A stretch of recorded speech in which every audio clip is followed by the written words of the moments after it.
नमस्कार, मैं हूं आपके साथ शुभांगी सिंह मिश्रा और आज का हमारा मुद्दा है सृजन अभियान, सियासी सामान। इससे पहले चर्चा की हम शुरुआत करें, सबसे पहले देखिए ये रिपोर्ट।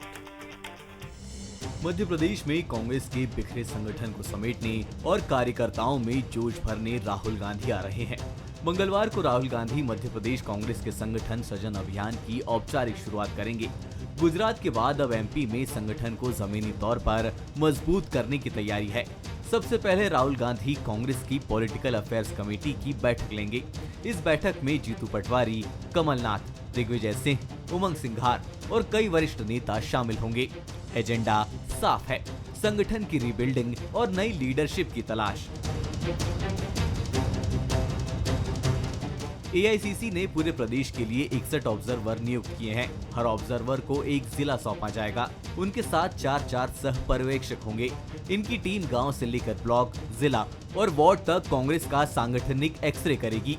प्रदेश कांग्रेस अध्यक्ष जीतू पटवारी इसे ऐतिहासिक दिन बता रहे हैं, तो पूर्व मंत्री पीसी शर्मा का कहना है कि कांग्रेस में स्लीपर सेल की पहचान भी होगी।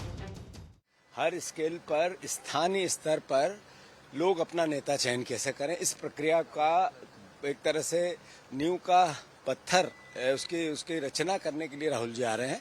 संगठन सृजन, कांग्रेस पार्टी की जो मूल भावना है वैचारिक रूप से आम जनता को जोड़ने की, मैं समझता हूं कि ये आने वाले समय में कांग्रेस को फिर से वही वैभव लौटा के देगा जो कांग्रेस का असली। स्लीपर सेल्स को आइडेंटिफाई करने का ये एक मौका भी सही रहेगा कि कौन कौन से ऐसे स्लीपर सेल जो कांग्रेस में रह के बीजेपी को इन्फॉर्मेशन भी दे रहे हैं और कांग्रेस पार्टी का नुकसान भी कर रहे हैं, ये सब भी उजागर इसमें निश्चित तौर पर हो जाएंगे। कांग्रेस की इस कवायद पर बीजेपी ने करारा वार किया है।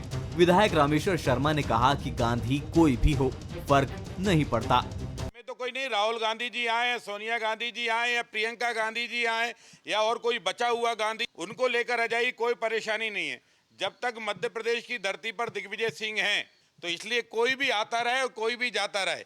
दिग्विजय सिंह जब तक कांग्रेस के अंदर, मध्य प्रदेश के अंदर धरती पर है, तब तक एक नहीं 100 राहुल आए, एक नहीं 100 जीतू बदल जाए, कोई भी कांग्रेस बदलने वाली नहीं है। कांग्रेस जस की तस रहने वाली।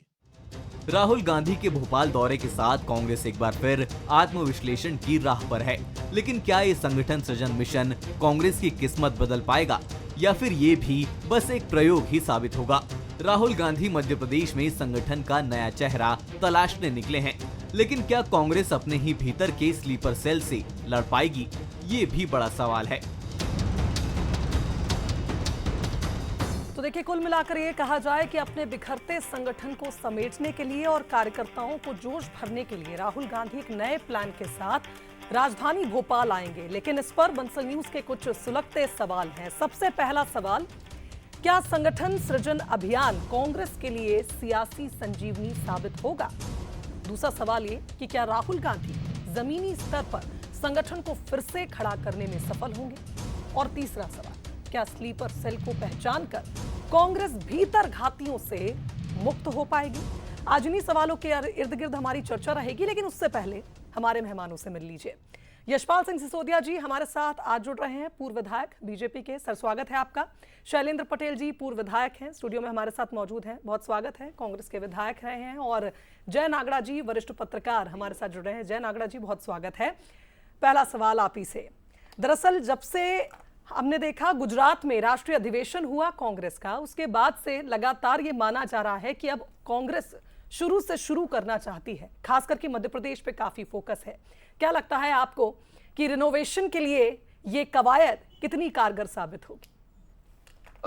देखिए, मैं कारगर साबित होगी ये तो आगे बताएगा, लेकिन कांग्रेस यदि उसके शिद्दत से प्रयास कर रही है तो मुझे लगता ही है। और सबसे बड़ी बात मुझे लग रही है कि कांग्रेस उस जमीनी हकीकत से रूबरू है कि उसे लग रहा है कि संगठन कमजोर है और क्यों है। और दूसरी बड़ी बात यह है कि कांग्रेस अपने भीतरघातियों को भी एडमिट कर रही है, स्वीकार कर रही है कि कुछ लोग हैं जो कांग्रेस संगठन को कमजोर कर रहे हैं। तो मुझे लगता है कि कोई भी यदि आप अपने आप को स्वस्थ करना चाहते हैं तो पहले आपको उस बीमारी का पता चलना जरूरी है और उसको स्वीकार करें और उसका इलाज करें। मुझे लगता है कि ये स्टेप यदि संगठन के लिए ठीक है। और बहुत तटस्थ होकर के जो पहले गुटबाजियों में इसका व्यक्ति उसका व्यक्ति, और ये बात वैसे भी सही है कि जब कोई पार्टी लंबे समय तक सत्ता में नहीं होती है तो उससे बहुत जो स्वार्थी तत्व होते हैं वो अपने आप ही छट जाते हैं। तो वैसे पहली एक बड़ी छटनी तो अपने आप हो चुकी है, लेकिन अभी भी कुछ लोग ऐसा कांग्रेस को लगता है कि जो कांग्रेस के है लेकिन बीजेपी को मदद कर रहे हैं। तो अब ये सारी चीजों को प्लान करना और दूसरा उसका बड़ी बात है उसको एग्जीक्यूट करना। देखिए मुझे लगता है हिंदी भाषी प्रदेशों में मध्य प्रदेश एक कांग्रेस के लिए संभावना वाला प्रदेश है, इसलिए कांग्रेस यहाँ पे मेहनत भी कर रही है और जरूरत भी है, क्योंकि यहाँ पे संगठन खत्म जैसा भी हो गया है, ये भी सच्चाई है। चलिए ठीक है, यानी कुल मिलाकर ये कहा जाए कि एक संभावना है मध्य प्रदेश में और इसलिए कांग्रेस लगातार प्रयास में भी जुटी हुई है। यशपाल जी, जिस तरह से मध्य प्रदेश में अगर बात करें बीजेपी का संगठन काफी मजबूत माना जाता है, लेकिन अब चूंकि कांग्रेस ने भी ठान लिया है कि पहले भीतरघातियों को चिन्हित किया जाएगा और उन्हें फिर पार्टी से बाहर का रास्ता दिखाकर एक नए सिरे से कांग्रेस अपने संगठन को मजबूत करेगी। क्या लगता है आपके लिए कहीं चुनौती तो नहीं बन जाएगी आने वाले दिनों में? शिवांगी जी, देखिए, भारतीय जनता पार्टी के वरिष्ठ नेता पूर्व गृहमंत्री श्री नरोत्तम मिश्रा जी ज्वाइनिंग अभियान समिति के संयोजक बने थे, आपको याद होगा, और लगभग 4 लाख से अधिक सदस्यों ने भारतीय जनता पार्टी की सदस्यता स्वीकार करी। बड़े से बड़े नेता कांग्रेस को छोड़ करके आकर के भारतीय जनता पार्टी में आ गए थे। अब कांग्रेस इतनी बड़ी पार्टी है शुभांगिनी जी, और वो कहते हैं कि भीतरघाती है। फिर अभी मैं पीसी शर्मा जी को आप ही की रिपोर्ट में सुन रहा था कि कांग्रेस में रहकर के भारतीय जनता पार्टी को मदद करने वाले लोगों को खंगाला जाएगा, देखा जाएगा, ऑब्जर्व उनके बारे में भी चर्चा करेंगे। राहुल गांधी जी उनकी भी रिपोर्ट है। तो इतनी बड़ी पार्टी में आखिर अब तक कांग्रेस इस बात को स्वीकार कर भी रही है और कांग्रेस को लग भी रहा है कि कांग्रेस का संगठन कमजोर है। इसके कारण से कांग्रेस स्वयं करी, अभी 2 दिन पहले पत्रकार वार्ता ली थी उमंग सिंगार जी ने, और उन्होंने कहा था कि हम भीतरघातियों को ढूंढ रहे हैं। विषय तो उठाना था पीसीसी अध्यक्ष जीतू पटवारी जी को, लेकिन प्रश्न उठा रहे हैं नेता प्रतिपक्ष उमंग सिंगार जी। तो इसलिए मैं कह रहा हूं कि पीसीसी के अध्यक्ष से कंफर्मेशन लिया है क्या कि मैं ऐसा वक्तव्य दे रहा हूं कि कांग्रेस पे भीतरघाती है? आप खुद ही अपने दल के लोगों को अपमानित कर रहे हैं, उनको चुन चुन करके गद्दार भी कह रहे हैं, मक्कार भी कह रहे हैं, बिकाऊ भी कह रहे हैं, और फिर ऐसे में राहुल गांधी जी, शुभांगी जी अगर 8 घंटे के लिए आएंगे जी, कोई तो क्या भी राजनीतिक दल होगा, भीतरघातियों से बचने के लिए पहले चिन्हित करना जरूरी है। अगर कांग्रेस ये कवायद कर रही है तो ये तो एक अच्छी शुरुआत कह सकते हैं कि पहले उनसे लड़ा जाए जो घर में रहकर कहीं ना कहीं लगे हुए हैं पार्टी को नुकसान पहुंचाने में। शैलेंद्र जी मुस्कुरा रहे थे जी, अपनी बात रखें।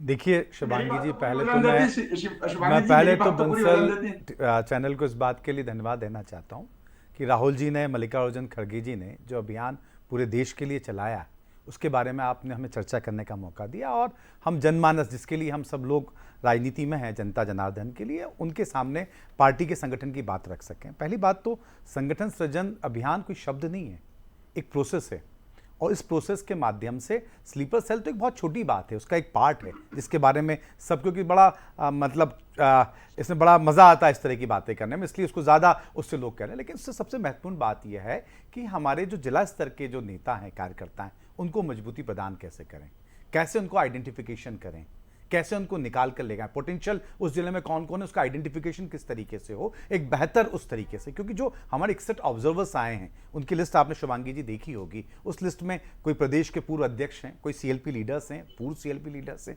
मंत्री हैं, सांसद हैं, एक बड़ी प्रोफाइल के पूरे देश भर के नेता उसके अंदर वो आ रहे हैं जो कि एक एक जिले में जाकर वहां का काम करेंगे, जो कि कहीं ना कहीं किसी प्रदेश को देख रहे हैं। साथ में पीसीसी की तरफ से 3 लोग उनकी मदद के लिए को ऑब्जर्वर के रूप में, जो कहीं पूर्व मंत्री हैं, पूर्व सांसद हैं और जो संगठन में काम कर रहे हैं। ये लोग जाकर उस जिले की सिर्फ आइडेंटिफिकेशन ऑफ पोटेंशियल लीडर्स ही नहीं है, उस जिले की प्रोफाइल भी तैयार करेंगे, वहां के क्या समीकरण है, वहां पे क्या स्थितियां हैं, क्योंकि हर समय के साथ चीजें बदलती है। बदलते हुए परिदृश्य में कई दिनों से ये एक्सरसाइज नहीं हुई थी, तो इसकी आवश्यकता पूरे देश के अंदर हुई, और मध्य प्रदेश में हमारे प्रदेश अध्यक्ष जी ने और हमारे संगठन ने आगे बढ़कर कहा कि आप शुरुआत गुजरात के बाद हमसे कीजिए, ताकि मध्य प्रदेश में हम, क्योंकि 25 साल से बाहर है सत्ता से, उस 1 साल को छोड़ दें, हम स्वीकार करते हैं। और कहीं ना कहीं इस बात को लेकर अभी मेरे बड़े भाई यशपाल जी कह रहे थे कि हम मजबूत संगठन, तो भैया मजबूत के बाद आपको 48% मिले, हमें कमजोर के बाद 40% मिले, तो कमजोर और मजबूत में बहुत ज्यादा फर्क नहीं है। लेकिन ये आप जिस तरीके से, खैर हम हमारी कमजोरी को दूर करने के लिए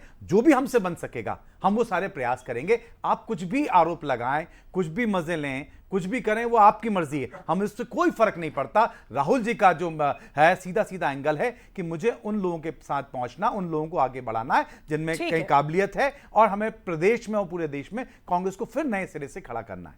बिल्कुल। जय नागड़ा जी, आप बात सुन रहे थे, यशपाल जी ने भी पहले बताया, फिर शैलेंद्र जी ने बताया कि किस तरह से एक नई शुरुआत कांग्रेस करना चाहती है। हमने इस पर चर्चा कर ली कि क्या ये कवायद सफल होगी नहीं होगी। अभी हम इस पर चर्चा इसलिए भी नहीं कर सकते क्योंकि राहुल गांधी कल आएंगे, और संगठन में जिस तरह से लगातार फोकस कांग्रेस का बढ़ता जा रहा है, आप देखिए लगातार ये बातें सामने आ रही हैं कि जमीनी स्तर पर मजबूत करना है, एक ऐसा संगठन खड़ा करना है जो बीजेपी के कंधे से कंधा मिलाकर तो नहीं चले, लेकिन कम से कम एक ऐसी यहां पर इस तरह से कह सकते हैं कि प्रतिस्पर्धा हो जाए कि कोई किसी से कम ना लगे। क्योंकि इससे पहले भी हमने देखा बीजेपी के तमाम नेता हर बार कांग्रेस के संगठन पर वार करते हैं। अचानक से केंद्रीय नेतृत्व का फोकस मध्य प्रदेश पे आना, इस पर क्या कहेंगे? देखिए, मैंने जैसा कहा कि मध्य प्रदेश में एक कांग्रेस के लिए बड़ी संभावना है, और वैसे भी यहाँ पे दो पार्टियां ही महत्वपूर्ण है, बीजेपी और कोई तीसरी दल की वो नहीं है। ये बात सही है कि बीजेपी ने अपने आप को बहुत स्ट्रॉन्ग किया है, और आज भी वहां पे पार्टी का जो पूरा संगठन है वो बहुत मजबूत है। क्योंकि कांग्रेस लंबे समय में सत्ता में रही, तो उसे वो संघर्ष का जो आदत होनी चाहिए वो नहीं है, तो वहां आकर के कांग्रेस कहीं कमजोर दिखती है। लेकिन राहुल जी जिस तरह से आक्रामक हुए हैं, वो जिस लेवल पे गए हैं, उसी स्तर पे नीचे कार्यकर्ताओं को और बाकी के नेताओं को आना पड़ेगा, तब जाकर के बात होगी। अब जैसे मैं अभी यदि खंडवा की एक बात, अभी जो पूरे राष्ट्रीय स्तर पे काफी बड़ी घटना हुई है, एक आदिवासी निर्भया वाली बात हुई, जिसमें राहुल जी ने सीधे उस मामले में पीड़ित परिवार से बात की। वो दिखाना चाहते हैं कि वो जमीनी स्तर पे लोगों से जुड़ना चाहते हैं, लेकिन स्थानीय नेतृत्व जो है, स्थानीय कांग्रेस के नेता, वो आज भी दिशाहीन है, और वो कहीं ना कहीं अपने आप को बचाए हुए। तो जरूरत है कि हर जिले में जहां की चीजें हैं पहले वहां से उठे। अब हो रहा है कि मामले केंद्र से उठ रहे हैं, प्रदेश से उठ रहे हैं, और लोकल लेवल पे कमजोरी बनी है। तो मुझे लगता है कि कांग्रेस को यदि ज्यादा जरूरत है कि आप जिला स्तर पे या ग्रामीण स्तर पे वहां पर अपने आप लोगों को मजबूत करें, जो वहां से अपनी आवाज को बुलंद कर सके। निश्चित तौर पर। और आप एक चीज ये भी देखिए कि जब बूथ स्तर से लगातार बीजेपी ने खुद को मजबूत करना शुरू किया, तो उसके प्रभावी परिणाम भी बीजेपी को मिले। लेकिन यशपाल जी, एक बात हम देख रहे हैं, जब से कांग्रेस इस राह पर चली है, बीजेपी को काफी इससे आपत्ति है। लगातार तंज कसे जा रहे हैं कि राहुल गांधी आ जाएं, चाहे कोई भी नेता आ जाए कांग्रेस का, लेकिन यहां संगठन इनका ढह चुका है। ये बात बीजेपी क्यों कह रही है, जबकि खुद संगठन को मजबूत करके बीजेपी लगातार आगे बढ़ रही है? स्वामी जी, हम इसलिए कहते हैं कि भारतीय जनता पार्टी का संगठन जिस संरचना के साथ काम करता है, जिस प्रकार से जय नागड़ा जी ने भी कहा, वरिष्ठ पत्रकार हैं, कि भारतीय जनता पार्टी के संगठन का कोई दूसरा सानी नहीं है, जिस प्रकार से हमारे संगठन के कार्यकर्ता जिस प्रकार से काम करते हैं। और जैसे स्वामी जी, स्वयं जय नागड़ा जी ने कहा कि बीमारी कांग्रेस के संगठन की बहुत ज्यादा बढ़ गई है। अब इस बढ़ी हुई बीमारी को कैसे कम किया जाएगा, कैसे खत्म किया जाएगा। मैं ये भी कहना चाहूंगा कि संगठन सृजन अभियान की शुरुआत, इसका नाम दिया है, और उसमें ऑब्जर्वर तय हुए हैं, 50 से अधिक ऑब्जर्वर तय हुए हैं। पहले 50 थे, फिर 11 और बढ़ा दिए, लगभग 60-61 हो गए हैं। तो एक तरफ जब ये अभियान सृजन अभियान है, तो दूसरी तरफ कांग्रेस के नेता प्रतिपक्ष उमंग सिंघाल जी 2 दिन पहले पत्रकार वार्ता में कहते हैं कि भीतर घातियों को हम देख लेंगे, उनको उनकी पहचान किए जाएंगे। तो मुझे लगता है कि संगठन के सृजन अभियान के साथ साथ भीतर घातियों का विसर्जन अभियान भी चलेगा। और इस विसर्जन अभियान में जो विस्फोट होगा, कांग्रेस में जिस प्रकार से पट्टावाद है, जिस प्रकार से परिवारवाद है, जिस प्रकार से आरोप प्रत्यारोप के आरोप में स्वयं घिरे रहते हैं, स्वयं दिग्विजय सिंह जी जैसे वरिष्ठ व्यक्ति का कहना होता है कि मैं उस मंच पर अब शिरकत नहीं करूंगा जहां अपेक्षा से अधिक भीड़ होगी, और मंच के सामने जाकर के वो बैठने की बात करते हैं। लेकिन तब भी अनुशासन तार ही शुभांगिनी जी रहता है, क्योंकि नेता नहीं है, नेतृत्व नहीं है, संगठन की नीतियां नहीं है, और जिस प्रकार से नीति और नेतृत्व की कमी, शैलेंद्र जी, हमेशा बीजेपी इस मुद्दे को उठाती है। इस पर आपका रिएक्शन मैं चाहूंगी।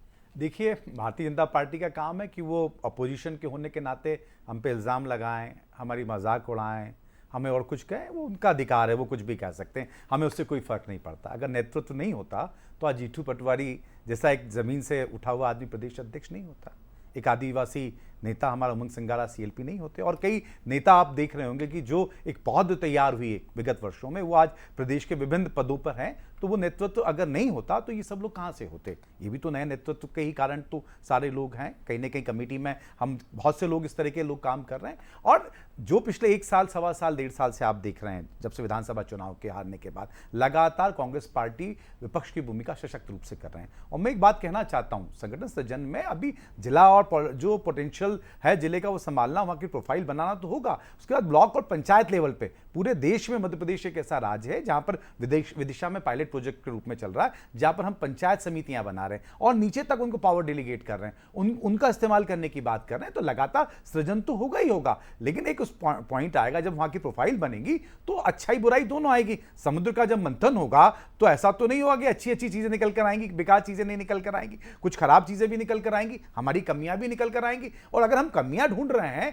तो हम सही दिशा पे चल रहे हैं। अगर हम कमियां नहीं मानेंगे, हम मानेंगे नहीं हम तो सब ठीक चल रहा है, तो फिर शायद से कहीं ना कहीं हम गलत दिशा में चल रहे हैं। हमें आप सबका भी धन्यवाद मैं देना चाहता हूं कि आपने समय समय पे हमें आगाह किया, सभी मतलब पत्रकारों को भी और समाज में जुड़े अन्य लोगों से, राजनीति से, कि नहीं कांग्रेस को इस तरीके से करना चाहिए। दूसरी एक मैं छोटी सी बात कहना चाहता हूं कि अगर कांग्रेस का संगठन निश्चित रूप से थोड़ा कमजोर हुआ, अगर पूरी तरह से कमजोर होता तो इतनी पुरानी पार्टी आज तक भी इस तरह में, इस स्थिति में नहीं रहती। पुरानी पार्टी है, कमियां आई हैं, बीमारी थोड़ी बड़ी, लेकिन अब समय उसको रोकथाम का भी आया। अप एंड डाउन सबके चलते हैं।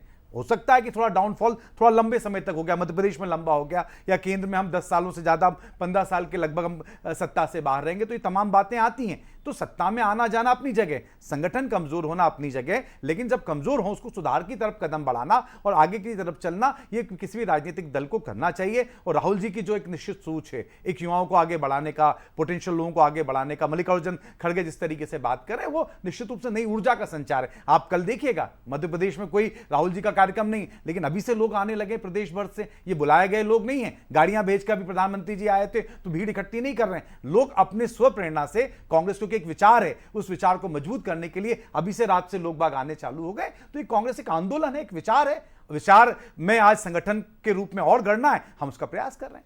यशपाल जी, प्रयास कर रहे हैं कांग्रेस के सभी नेता, और आप देखिए युवाओं की बात हो रही है, युवाओं पर फोकस तो बीजेपी का भी रहा। और जिस तरह से राहुल गांधी जी के बारे में कह रहे थे अभी शैलेंद्र पटेल जी की, वो आ रहे हैं, उनका फोकस युवाओं पर रहा है। निश्चित तौर पर इसका प्रभाव भी पार्टी पे कहीं ना कहीं देखने को मिला है। लेकिन इस बीच एक और आपसे जानकारी चाहेंगे यशपाल जी, जब हम बात करते हैं कोई भी कार्यक्रम की, प्रदेश में होने वाले बड़े बड़े कार्यक्रम, आप पक्ष और विपक्ष के लोग लगातार एक दूसरे पर प्रहार भी करते हैं। एक बात एक और सामने आई है कि हर बार आप मुद्दा उठाते हैं कि कांग्रेस में कहीं ना कहीं एकता जमीनी स्तर पर नहीं दिखती, और यही एक बड़ी वजह है कि हर बार कांग्रेस पीछे छूट जाती है। लेकिन कुछ समय पहले हमने ये भी देखा कि भारतीय जनता पार्टी में भी गाहे बगाहे ऐसे मामले आए। तो ये तो एक पार्टी की नॉर्मल एक्सरसाइज फिर हम मानेंगे, कोई भी राजनीतिक दल हो। शुभांगी जी, एक तो मैं शैलेंद्र जी की बात बड़ी गंभीरता से सुन रहा था। मेरे साथी रहे विधायक, हम लोग दोनों सदन में साथ साथ हुआ करते थे, और आप निश्चित से जीतू पटवारी जी की तारीफ के कसीदे जड़ रहे हैं। लेकिन मैं जानना चाहूंगा कि कांग्रेस में, संगठन में कब चलते चलते कार्यकारिणियां भंग हो जाती है, कब चलते चलते कार्यकारिणी बन जाती है, कब बिगड़ जाती है, कभी कभी कितना कितना लंबा समय हो जाता है। तो कांग्रेस में ये सब कुछ चलते रहता है शैलेंद्र जी। उस कारण से मुझे लगता है कि जो शुभांगी जी आपने कहा है, राहुल गांधी जी आएंगे 8 घंटे के लिए, जमीन पर जो कार्यकर्ता जिस प्रकार से काम करता है, उसकी पूछ परख, अनुशासन, ये सब चीजें मायने रखती है। और कांग्रेस पे यदि लोग चल करके आ रहे हैं तो आगे आगे देखिए होता है क्या। गुजरात में क्या हो गया, गुजरात में तो राहुल गांधी जी चुनाव प्रचार करने नहीं जा पाए, गए नहीं, यात्रा कर रहे थे, भारत जोड़ो यात्रा। तो इस प्रकार से कांग्रेस कितना ही प्रयास कर ले, कांग्रेस के संगठन की लचरता और कांग्रेस के संगठन के नेताओं के दिए गए संगठन के विरुद्ध बयान और कांग्रेस के नेताओं के द्वारा दिए जाने वाले एक दूसरे के खिलाफ बयान इनको वापस पीछे की ओर ले जाती है। और इसीलिए कांग्रेस का संगठन निश्चित रूप से मध्य प्रदेश में कदम नहीं रख पाएगा, क्योंकि भारतीय जनता पार्टी का संगठन ज्यादा ताकतवर है, ज्यादा मजबूत है। एक लाइन में मैं कहना चाहता हूँ यशपाल जी को कि जो 6 माह से अपना प्रदेश अध्यक्ष तय नहीं कर पा रहे हैं, अब वो क्या बात करेंगे, आप आगे बात कर सकते हैं। शैलेंद्र जी, और भी बातें कही हैं यशपाल जी ने, उस पर भी मैं चाहूंगी आप जरूर अपनी बात रखें। वो कह रहे हैं कि लचरता है कहीं ना कहीं। देखिए, अब मैंने कहा अभी बयान आ जाएंगे शुभांगिनी जी, कोई बात अभी बयान आ जाएंगे राहुल गांधी जी के बाद। यशपाल जी आप करिएगा, आप स्वागत है, आप सारे बयान नहीं, दीजिएगा, हम स्वीकारेंगे। हम नहीं आपकी देंगे, सारी आपके बुराइयां अलावा। स्वीकार है, सिरोधार्य है, आपके अलावा आपकी सारी देंगे। बुराइयां, सारी सब चीज हमें स्वीकार है, हम स्वीकार करते सर, हम नहीं जो सबसे देंगे, बड़ी बात हम नहीं है, देंगे। शुभांगी जी, हम सबसे नहीं देंगे, महत्वपूर्ण आपके बात लोग है, देंगे। भारतीय जनता पार्टी जिस लचरता की बात कर रहे हैं, आज अपने अंदर भी झांके, लेकिन उनका मामला है। मैं नहीं कहना चाहता हूं कि मोहन यादव में, शिवराज सिंह चौहान में क्या चल रहा है, कार्यक्रम चल रहे हैं कृषि मंत्री के, और उसमें वहां पे गुट नहीं जाता। कृषि मंत्री जो हैं, जब उपराष्ट्रपति आते हैं, कृषि का कार्यक्रम होने जाता है, वहां पे मुख्यमंत्री पहुंचते हैं। ये बातें अब वो भारतीय जनता पार्टी की, वो जाने, उनका काम जाने। अभी हमारा एक ही काम है, हम विपक्ष में हैं, हमें दमदार तरीके से जनता की लड़ाई लड़नी, दूसरा हमारे संगठन को मजबूत करना है। हम अगर लचर हैं, स्वीकार है, हम उसको सुधारने की तरफ कदम बढ़ा रहे हैं। और आप उसके पहले अगर आप जजमेंट दे रहे हैं तो शायद कोई मैच चालू नहीं हुआ, उसके पहले आप भविष्यवाणी करेंगे, तो शायद भविष्यवाणियों के लिए यशपाल जी हम आपकी पार्टी कर दें कि उससे अच्छा भविष्यवाणी करने वाले कोई व्यक्ति नहीं है। कि अभी कार्य, देखिए कोई भी कार्य शुरुआत होती है, तरह तरह की बातें आती हैं, प्रश्न उठते हैं, तरह तरह की बातें आती हैं, ये एक जनरल वो बातें होती आए, कोई एतराज नहीं। लेकिन जिस शिद्दत से गुजरात के अंदर काम हुआ है, हमारे साथी लोग कुछ उसमें मध्य प्रदेश के भी प्रियव्रत सिंह जी और मीनाक्षी नटराजन उस जगह गए थे, उनसे भी हमारी चर्चा हुई, कितनी गंभीरता से वहां पे काम हो रहा है। वही गंभीरता से मध्य प्रदेश के अंदर भी काम होगा। यशपाल जी हमारा काम हमें पर आपको मैं धन्यवाद देना चाहता हूँ, आप हमारी इतनी चिंता करते हैं, बहुत बहुत धन्यवाद। ऐसी चिंता करिए, क्योंकि चिंता इस बात की भी है कि जब कांग्रेस मजबूत हो जाएगी तो फिर उनका क्या होगा। निश्चित रूप से कांग्रेस अपने कदम बढ़ा चुकी है, और जो ये लचरता की बात है वो समय के साथ दूर होगी। और जिस तरीके से संगठन पिछले कई 1 वर्षों से हम लगातार सड़क पे उतरे हैं, वो तो हमारा काम है, साथ में मजबूती के साथ आगे बढ़ेंगे। चलिए यशपाल जी कुछ कहना चाह रहे हैं। यशपाल जी एक सवाल, मेरा सवाल ये है कि जिन मीनाक्षी नटराजन की आप बात कर रहे हैं, शैलेंद्र जी, प्रियव्रत जी की आप बात कर रहे हैं, वो गुजरात में जाकर के ज्ञान बांट रहे हैं, और अपने खुद के क्षेत्र में वो कितने सफल हैं, कितना संगठन को ताकत दे पा रहे हैं, कितने जनप्रतिनिधि की भूमिका में आगे बढ़ पा रहे हैं। जिन 2 नेताओं के आपने नाम लिए हैं, दोनों नेताओं की जमीन पर क्या स्थिति बन गई शैलेंद्र जी, आप जरा सत्य तो बोलो। विश्वास और भरोसा। यशपाल जी आपको दोनों की बता देता हूं, दोनों की बात बता, कोई राजनीति। यशपाल जी आपने प्रश्न किया तो जवाब तो लो, आपने प्रश्न किया, मैं आपका जवाब दे रहा हूं, जवाब तो लो, जवाब लो ना, प्रश्न करके क्यों नहीं, जवाब लो। प्रियव्रत सिंह जी, अरे आप जवाब ही नहीं ले रहे हो, प्रश्न भी कर रहे हो। यशपाल जी सुन लीजिए जी, शैलेंद्र जी आप प्रश्न कर रहे हैं, जवाब लीजिए। पहली बात, यशपाल जी राजनीति में हार जीत चलती रहती है, अलग अलग समय में। एक मिनट यशपाल जी जवाब लो ना, क्या दिक्कत है। अरे आप भी हारे, मैं भी हारा हूं, आप भी हारे, मैं भी हारा हूं, हार जीत से आप ये पैमाना कर लेंगे। आप हार गए तो आप नकारा हो गए क्या, आप नाकाबिल हो गए क्या, आपने संगठन का काम नहीं किया क्या। आप तो ये कहना चाहते हैं कि आप हार गए, इसका मतलब आप नाकाबिल थे, नाकारे थे, और आपने लोगों के बीच में काम नहीं किया। यशपाल जी और शैलेंद्र जी ऐसे कुछ भी स्पष्ट सुनाई नहीं दे रहा है। हमारी चर्चा बहस की ओर आगे बढ़ रही है। जय नागड़ा जी, दोनों ही पार्टियों के मेहमान जिस तरह से बातें कर रहे हैं, आरोप प्रत्यारोप करना ये इनका कॉमन एक्सरसाइज है, पक्ष विपक्ष है। लेकिन आपको क्या लगता है, जिस उम्मीद के साथ कांग्रेस अब बैठी है, राहुल गांधी का इंतजार कर रही है, कितना प्रभावी हो सकता है आने वाले दिनों में ये कैंपेन? देखिए शुभांगी जी, शैलेंद्र जी की मैं बात सुन रहा था, एक अच्छी बात लगी कि उन्होंने बहुत खुले मन से साफ स्वीकारोक्ति की कमजोरी है और उसको दूर कर रहे हैं। देखिए आप ये स्वीकारोक्ति ही सबसे पहली शुरुआत है कि आप मान लें। और बीजेपी में भी ये बात भी सच है कि कहीं ना कहीं जब सत्ता आती है तो सत्ता के साथ अपनी कमजोरियां, अपनी कमियां आती हैं, और उसी का नतीजा है कि आज राष्ट्रीय अध्यक्ष में और प्रदेश स्तर पे पार्टी अपना अध्यक्ष नहीं चुन पा रही है, अपनी कमियां। और इसका जवाब भी दिया कि भाई अब पार्टी इतनी बड़ी हो गई है। तो जिस दौर से कभी कांग्रेस गुजरी थी उस दौर में आज भाजपा आ गई है। तो मुझे लगता है कि ये एक बिल्कुल स्वाभाविक सी प्रक्रिया है। जब आपका संगठन सत्ता में, आपकी भागीदारी बड़ी हो जाती है, तब संगठन थोड़ा सा कहीं हाशिए पे आता है, और जब संगठन सत्ता से आप पीछे होते हैं तब संगठन की भूमिका अहम हो जाती है। तो मुझे लगता है कि बीजेपी को सत्ता में पहुंचाने में संगठन की ही भूमिका रही, और संगठन को मजबूत करना हर पार्टी का अपना कार्य है। यशपाल जी 10 सेकेंड, लास्ट 10 सेकेंड। नहीं देखिए शुभांगी जी, भारतीय जनता पार्टी का संगठन बहुत नीचे से उठा है, बहुत परिश्रमी संगठन है, बहुत अनुशासित संगठन है, और इस संगठन ने बूथों पर काम किया। 65,000 से अधिक मध्य प्रदेश में हमारे बूथ हैं, और बूथ जीता तो चुनाव जीता हमारा नारा भी है, हमारा काम भी है, और संगठन के जिस प्रकार से हमारी संरचना है शुभांगी जी, कांग्रेस हमारी बराबरी नहीं कर लास्ट सकता। 10 सेकंड्स। देखिए जिस तरीके से कांग्रेस एक वैचारिक पार्टी है, विचारों की पार्टी है, लीडर बेस्ड पार्टी है, लेकिन संगठन की आज आवश्यकता है, उस तरफ राहुल जी कदम बढ़ा रहे हैं। मैं उनका हृदय से स्वागत करता हूं कि कल आए और मध्य प्रदेश को एक नई दिशा दें। जी, हम बहुत आपको बहुत शुभकामनाएं देते हैं कि धन्यवाद सृजन शुभांगी अभियान आपका सृजन करे आपके संगठन का और बेहतर परिणाम जैसी आपको उम्मीद है वैसे परिणाम लेकर आए। फिलहाल बहुत शुक्रिया आप तीनों मेहमानों का हमारे साथ आज इस डिबेट पर जुड़ने के लिए, अपना पक्ष रखने के लिए। इसी के साथ आज का मुद्दा में फिलहाल इतना ही।